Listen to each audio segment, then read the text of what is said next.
Muling pinatunayan ng Quezon Municipal Police Station ng mabilis at epektibong pagtugon ng pulisya sa mga krimeng naganap sa lalawigan matapos madakip ang isang armadong holdupper sa sinagawang hot pursuit operation ilang minuto matapos mang-hold up sa Barangay Arellano, Quezon, Isabela, bandang alas 4:20 ng hapon noong 13 ng Enero taong kasalukuyan. Ayon sa ulat, biktima ng insidente sina alias Mary, 43 anyos, at alias Jose, isang Pakistani national, habang bumibili ng mobile phone load nang tutukan sila ng sospek ng baril at sa pilitang tinangay ang kanilang bag na naglalaman ng pera, alahas at mahahalagang dokumento. Kaagad na rumisponde ang Quezon MPS katuwang ang iba't ibang unit ng PNP na nagresulta sa pagkakaaresto sa sospek na si alias Edmar, 36 anyos, residente ng Tabuk City, Kalinga, bandang alas 5:15 ng hapon.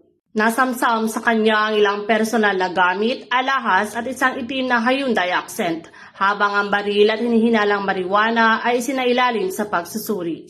Kasalukuyang nasa kustodiya ng Quezon Municipal Police Station ang sospek at sasampahan ng kaukulang kaso.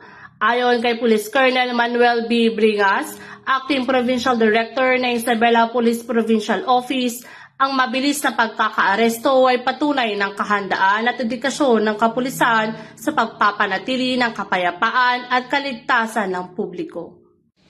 Mula dito sa Lambak ng Cagayan, ako ang iyong PNN correspondent, Patrolwoman Janet Balad, alagad ng batas, tagataguyod ng Balitang Pulis.